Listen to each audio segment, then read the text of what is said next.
Située au cœur d'une agglomération transfrontalière d'environ 1 million de personnes, Genève, la ville de Calvin et du CICR, est une ville multiculturelle.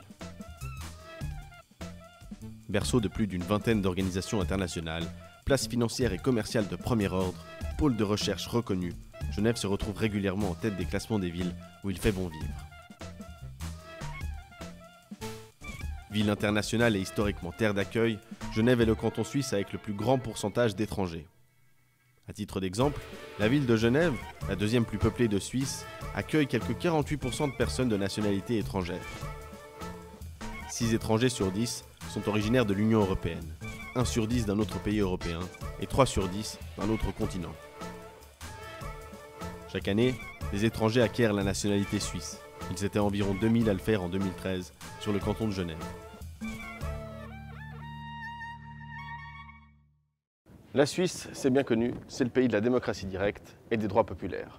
Les droits populaires sont très développés aux 3 échelons étatiques, communes, cantons, confédération. En plus d'élire ses représentants politiques, le citoyen suisse peut proposer de nouvelles règles, c'est le droit d'initiative. Il peut également se prononcer sur certaines décisions grâce au droit de référendum. Ainsi, 4 fois par année, le peuple, qu'on appelle aussi le souverain, se rend aux urnes pour exercer son pouvoir de décision. Mais au fait, qui fait exactement partie du peuple ? Les citoyens étrangers résidant en Suisse depuis un certain temps disposent-ils de droits politiques ? Comment fait-on pour exercer la citoyenneté active lorsqu'on ne détient pas le passeport rouge à croix blanche ? Et c'est quoi au juste la citoyenneté active et les droits politiques ? Quant à la citoyenneté active, voici la définition donnée par la Commission fédérale suisse pour des questions de migration. Le concept de citoyenneté se réfère aux possibilités de décision et de participation de citoyens, indépendamment de leur nationalité. En principe, toute résidente et tout résident a la possibilité de participer à la vie locale et de s'investir au sein de sa communauté. Mais comment au juste ? Nous avons posé la question à plusieurs citoyens actifs issus de l'immigration ou ayant des origines étrangères.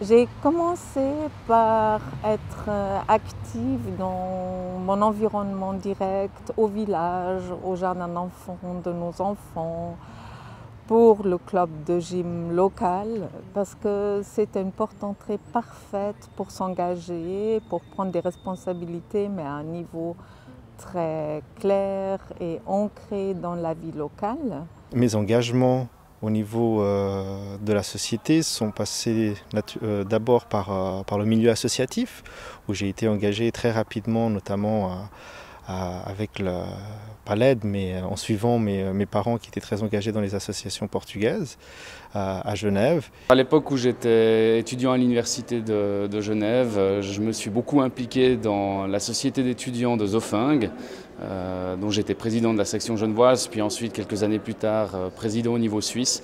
C'était ma première vraie expérience associative dans un cadre politiquement neutre, avec des étudiants de tous les horizons, de toutes les origines, de toutes les facultés. Et c'était ma première expérience en termes associatifs et civiques. J'en garde d'excellents souvenirs.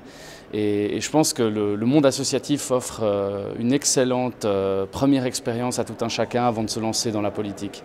À l'époque, il y avait un parlement des jeunes à Meyrin. Et on m'avait invitée. J'avais été, ça m'avait énormément plu. Et je suis arrivée à la politique vraiment bizarrement en fait. Donc j'ai eu des triplés. Quand j'ai voulu les inscrire à la crèche, on m'a demandé, on m'a répondu, madame, pour un enfant, il n'y a déjà pas de place. Pour 3, vous nous demandez la lune. Alors j'ai mis une annonce en fait pour avoir une nounou qui viendrait à domicile. Mais je me suis rendu compte qu'en fait c'était que des dames qui n'avaient pas de papier, illégal. Je veux que le maire soit témoin de ma situation. Il me dit, vous me touchez beaucoup avec votre problème. Et malheureusement, je ne peux pas vous donner de solution actuellement. Je ne peux pas vous dire que je peux vous trouver de la place pour les triplés. Par contre, ce que je vous propose, c'est de vous lancer en politique et faire changer les choses. Et j'ai dit OK, je me lance en politique. Concernant la vie politique, j'ai fait 2 ans comme conseiller municipal. Mes engagements pour les femmes, pour dire que nous aussi, on arrive à faire, si on veut, on arrive à faire quelque chose.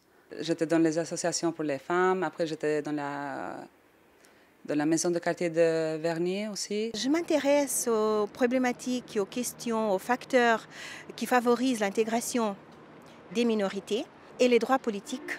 La citoyenneté active sont sans doute des facteurs qui aideront et qui renforceront l'intégration des étrangers. La citoyenneté active, c'est donc possible auprès d'une association en faveur d'une cause ou d'un projet. L'engagement associatif, on l'aura compris, c'est une des voies les plus directes pour apporter sa contribution à l'échelle locale. L'engagement politique en est une autre. Les partis politiques étant des associations, leurs portes restent ouvertes aux étrangers qui ne disposent pas de droits politiques. Les droits politiques regroupent le droit de voter, d'élire et d'être élu, ainsi que de signer des initiatives et des référendums. En vertu de la Constitution fédérale, les cantons sont compétents pour octroyer des droits politiques aux étrangers au niveau communal et cantonal. La majorité des cantons romans l'ont fait, à des niveaux et des conditions différentes. Genève octroie aux étrangers résidant en Suisse depuis au moins 8 ans le droit de voter et d'élire sur le plan communal. Ils ne peuvent en revanche pas se présenter lors de telles élections. Lors des élections communales de 2011, 26% du corps électoral était constitué de personnes de nationalité étrangère. Mais leur participation effective était bien inférieure à celle des citoyens suisses. Certaines associations s'engagent pour que les étrangers acquièrent une meilleure connaissance du système politique suisse et de leurs droits politiques. Le but est une augmentation de la participation aux scrutins communaux. D'autres associations s'engagent pour une extension des droits politiques aux résidents au niveau cantonal.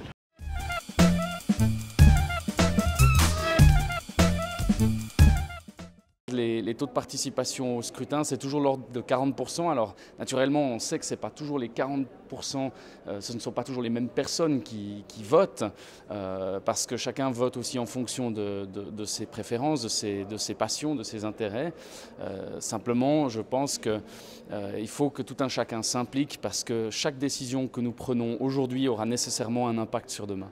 Nous voyons aussi par les statistiques que les étrangers ne participent pas. Ils devraient se sentir concernés par les questions des communes que les reçoivent, parce que ce n'est pas seulement des affaires politiques, c'est des affaires d'éducation, d'économie, de finances. Et si nous participons tous, nous participons à la volonté politique générale, nous aidons à former la société qui nous accueille et où nous voulons habiter et où nous voulons que nos enfants grandissent. On participe économiquement à la vie du pays.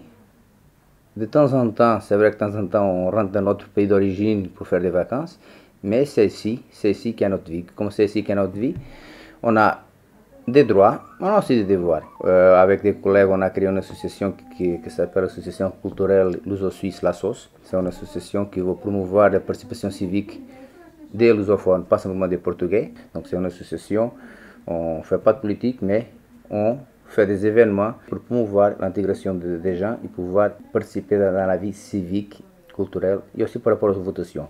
Parce qu'on s'est aussi rendu compte avec des collègues, et puis parce que c'est même officiel, il y en a énormément de Portugais et puis de lusophones à Genève, en Suisse, mais à Genève, et puis ils ne votent pas.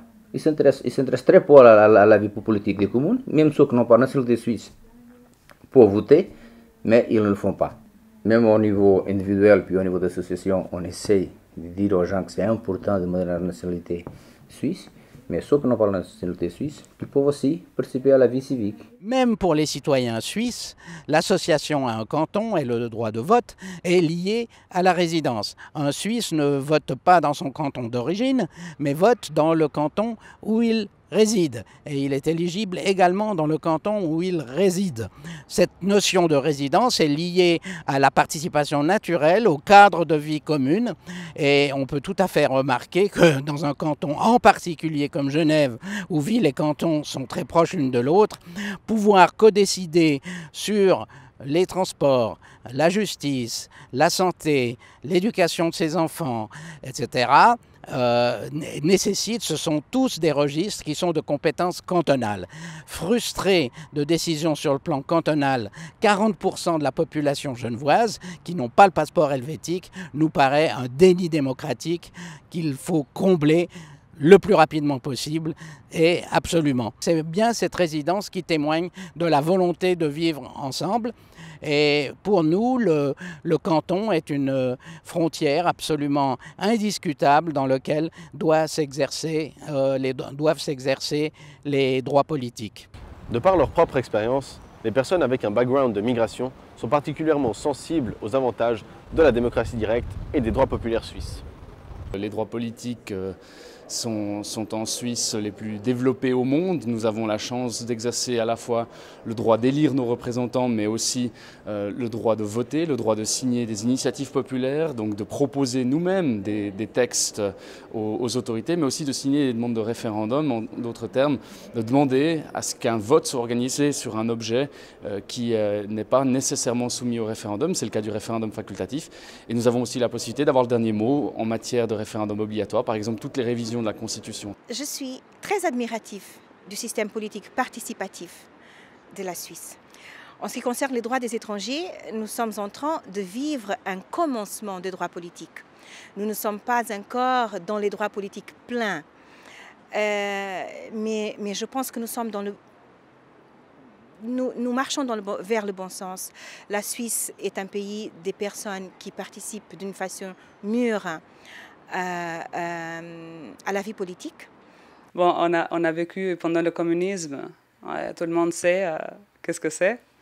Et pour moi, c'était un grand changement, vraiment un grand changement. Mais là, on est libre, quoi. On doit voter. Voyons maintenant comment une personne issue de l'immigration vit en pratique ses droits politiques. Par exemple, le droit de voter. Je disais tout à l'heure, j'assiste à des stands. Il y a une émission qui me plaît bien sur la TSR qui s'appelle Infrarouge. Là, je regarde volontiers les débats, c'est intéressant. Auprès de mes collègues et oui, auprès des gens compétents.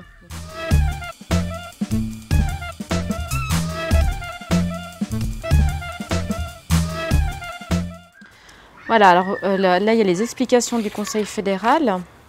Donc, ils expliquent comment ces initiatives sont arrivées là.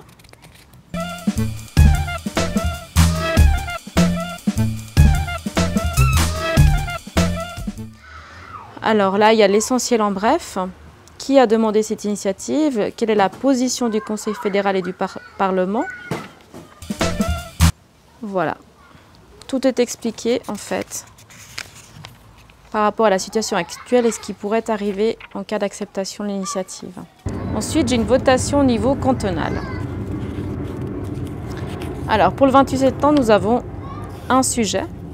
Alors, une synthèse brève et neutre, le texte de l'initiative, et voici mon bulletin de vote. Alors, pour les votations fédérales, puis pour les votations cantonales.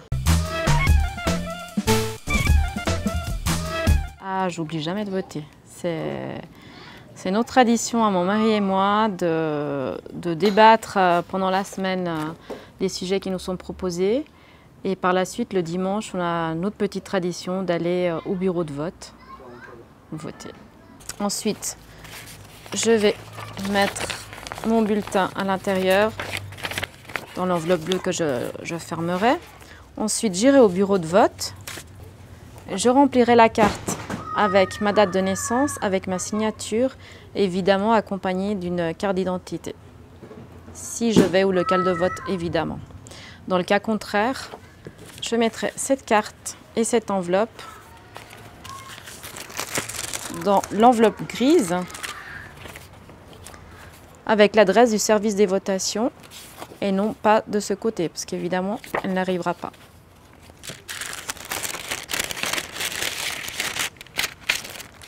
Et voilà, j'aurai plus qu'à enlever le scotch et envoyer. Magnifique, je suis très heureuse d'être suisse, d'avoir obtenu cette nationalité qui donne le droit de s'exprimer, de dire ce qu'on pense. C'est une liberté qu'on n'a pas ailleurs. Je fais toujours la comparaison avec mon pays où on a vécu une dictature. Et non, je trouve ça vraiment génial qu'on nous donne le choix de pouvoir voter. Et même sur des sujets qui peuvent peut-être pas forcément intéresser tout le monde, mais je trouve ça important d'aller voter et qu'on nous donne cette possibilité. Le sens civique de Maria illustre à merveille un sentiment partagé, la chance inouïe qu'offre la Suisse à ses citoyens de participer à la prise de décision. Au-delà de l'engagement associatif et de l'exercice des droits politiques, existe-t-il d'autres formes de participation ouvertes à tous? Un nouvel instrument s'est développé ces dernières années à Genève, il s'agit du contrat de quartier.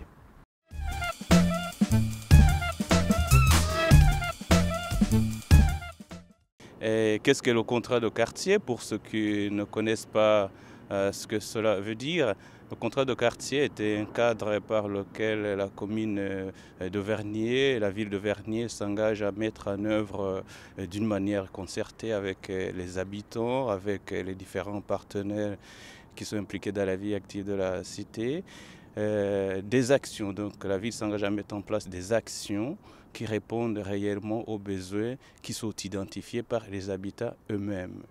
L'avantage de cette démarche, en réalité, c'est que les habitants ont le pouvoir de compétence. C'est-à-dire que les autorités délèguent les compétences aux habitants.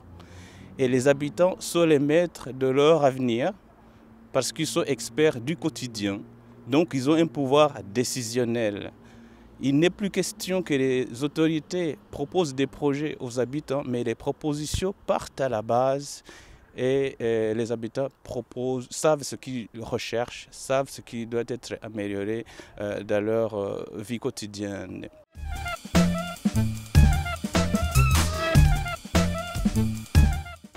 En 5 ans, près de 70 projets ont été concrétisés aux Avanchés. Nous constatons que le contrat de quartier est un cadre par excellence d'intégration des nouveaux ou des anciens habitants. C'est un cadre d'intégration parce qu'il permet à chaque habitant de s'approprier de la vie sociale du quartier, de participer activement à la vie sociale du quartier, sans tenir compte uniquement de leur nationalité d'origine, mais la seule appartenance à la communauté territoriale. C'est-à-dire, c'est la cité, c'est la région d'habitation qui compte. Le reste des facteurs importe peu.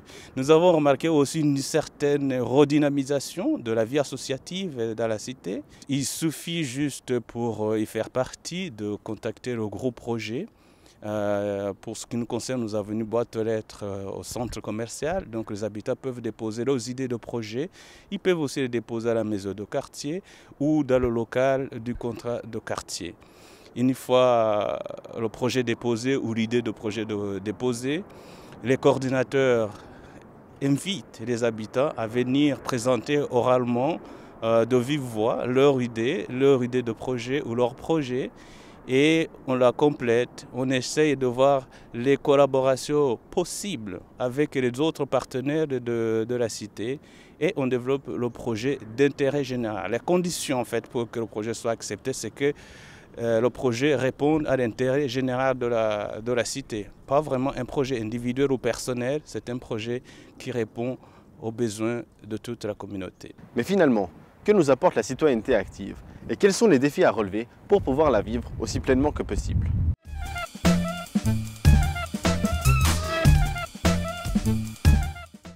Je crois qu'il ne faut pas avoir peur de s'engager en politique. C'est une expérience vraiment passionnante. Il n'y a pas d'âge pour se lancer. On peut commencer très jeune, on peut aussi s'y mettre plus tard. Il n'y a vraiment pas de règles. En tout cas, sur le plan humain, c'est vraiment quelque chose de passionnant. Je pense que l'engagement est quelque chose de nécessaire. Notre devoir, c'est participer à la vie du pays, culturelle, économique, on le fait déjà, mais souvent on oublie la partie politique. Moi, j'ai trouvé dommage quand j'ai été naturalisée à la cérémonie, on m'a dit on va chanter l'hymne national. Chouette, j'étais toute inquiète, je l'avais appris par cœur parce que je pensais qu'il fallait l'apprendre par cœur, mais ce que j'aurais préféré, c'est que le jour de la sermentation, on me dise vous allez devoir voter, c'est important de voter, on va vous expliquer à tous, on va vous donner un petit cours comment voter, on va vous expliquer qu'il y a des débats, des fois une imaille, qu'il y a l'émission infrarouge, qu'il y a ci, il y a ça. Je reconnais que l'égalité dans la diversité, l'égalité des droits civiques est un pas très important à franchir pour Genève. J'encouragerais quiconque, en tout cas qui le souhaite, de porter sa pierre à l'édifice et de participer activement à la vie de la cité. C'est la seule façon qu'on puisse se faire valoir, c'est la seule façon aussi de se sentir à l'aise dans la vie quotidienne et de prendre part, d'être un vrai acteur aussi de sa cité. Via cet engagement associatif, puis par la suite politique, Je me suis toujours sentie comme citoyenne de Genève. Pour moi, la citoyenneté, c'est pas lié à la couleur du passeport qu'on détient, c'est lié à la place qu'on prend et qu'on peut prendre dans la société où on vit et à la possibilité de vraiment participer pour le vivre ensemble de tous dans cette société.